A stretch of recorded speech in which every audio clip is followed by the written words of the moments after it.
নমস্কার বন্ধুরা, আজকে আমি দেখাবো আপনাকে শাহী পনির।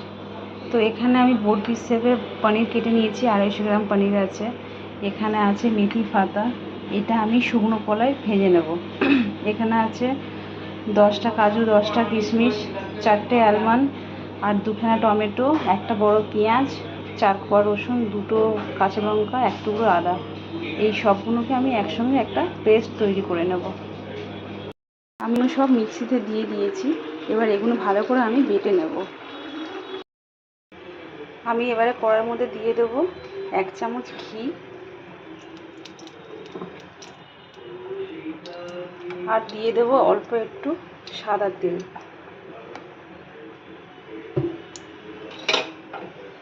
এইবারে দিয়ে দেব এর মধ্যে অল্প একটু নুন।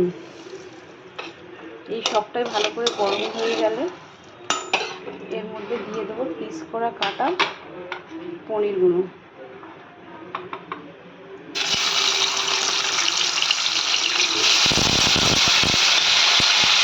পনিরগুলো হালকা একটু লাল হলে নামিয়ে নিতে পারেন। এখানে পনিরগুলো হালকা ব্রাউন কালার হয়ে গেছে। এবার পনিরগুলো সব আমি তুলে ফেলবো। এখানে পনিরগুলোকে আমি তুলে ফেলেছি। এই তেলের মধ্যে দিয়ে দেবো আমি বাটা মশলাটা।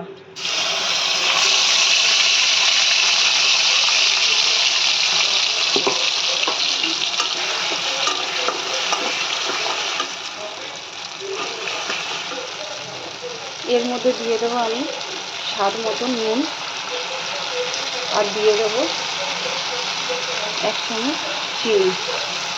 এই সবগুলোকে দিয়ে ভালো করে কষাতে হবে।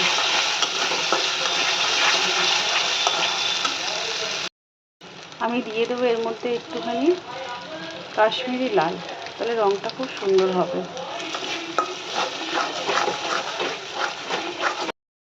এখানে আমার মশলাটা কষা হয়ে গেছে, তেল ছেড়ে দিয়েছে। এবারে দিয়ে দেবো আমি 1 বাটি জল।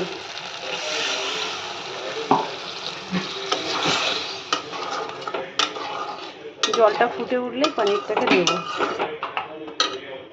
এখানে জলটা ভালো করে ফুটে গেছে। এবার আমি দিয়ে দেবো সব ভাজা পনিরগুলোকে। এগুলো দিয়ে আমি 5টা মিনিট ভালো করে ফোটাবো।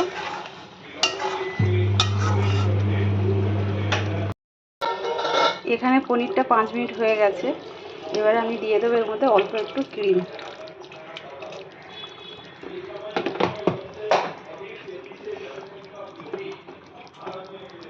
আর এখানে আমি কাসুরি মেথিটা ভেজে গুঁড়ো করে রেখেছিলাম, এটাও আমি অ্যাড করব। এই সব কিছু দিয়ে নাড়াচাড়া করে আমি নামিয়ে দেবো। আর দেবো অল্প একটু ঘি, 1/2 চামচের মতো।